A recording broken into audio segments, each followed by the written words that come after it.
بەشێک لە ئاوارەکانی کەمپی قەزای بەردەڕەش بۆ دەستپێکردنەوەی ژیانێکی نوێ و گەڕانەوەیان بۆ زەیدی خۆیان زیاتر لە 230 خێزان گەڕانەوە بۆ گوندی عومەر قامچی لە سنووری ناحیەی باشی. ئەم دەچنە گوندێت عومەر قۆبچی هەوارە بێرە بە 2 ساڵ نیو نۆکام گوندێمە ئازۆتکردن و دەچنە جێخۆ والحەمدە وێرێکی مرتوح بوون کوردستان تەقسیم نەکرد گەلمە وقالك كيف ماتت وقلنا ما تشتكنا لنهاتيا وخراف نبويا سوپاسی حکومت هەرێمی کوردستانش دەکەین کە ئەو هەندە ئاوارەی هەمی حەواندەوە و حتا ئیستاش تقریبا 2 ساڵ و 7 مانگەش ئیستاش ئیمڕۆکەش ڕۆژێکی زۆر خۆشە بۆمان کە دەگەڕێنەوە منتەقەی خۆمان تقریبا 203 ماڵە ئیمڕۆکە دەگەڕێنەوە بۆ گوندی عومەر قاوچی. ئاوارەکانی ئەم کەمپەیەش خۆشحاڵی خۆیان دەردەبڕن بە گەڕانەوەیان بۆ ناوچەکانیان و سوپاسی هێزەکانی پێشمەرگەی کوردستان دەکەن کە ناوچەکانیان ئازاد کردووە لە دەستی چەکدارانی داعش.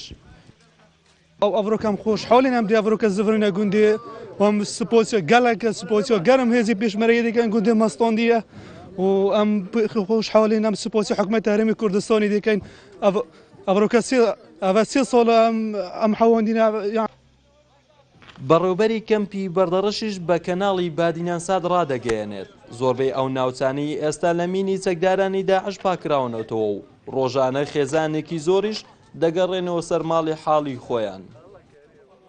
ئەمڕۆکە گوندی عومەر قاپچی خێزانەکان کە بە ڕەزامەندی خۆیان داوایان کرد بەشێکی زۆریان بگەڕێنەوە ئەوانەی کە ماڵ و ملکیان سەلامەتە 230 عالێ لە خۆ دەگریتن بڕیارە ئەوڕۆکە ئەو مەجموعایە طبعاً هەمووی بە کاملی بۆ یەک ڕۆژی تەواو نابیتن دەست بە گەڕانەوەیان دەکرێت هەر ئێستا بەڕاستی مۆشتیان بۆ دروست دەکرێتن و دەردەکەون. بەشێک لە ئاوارانی ئەم کەمپەیە بۆ دەستپێکردنەوەی ژیانێکی نوێ دەستبەرداری ژیانی کەمپەکان دەبن و دەگەڕێنەوە ژیانی خۆیان کە پێش هاتنی چەکدارانی داعش و بەشێکی زۆریانیش سوپاس و هێزەکانی پێشمەرگەی کوردستان دەکەن کە ناوچەکانیان ئازاد کردووە و پاکراوەتە لە مین و تەخەمەنیەکان. محەممەد جەلیل کەناڵی بادینانساد کەمپی بەردەڕەش.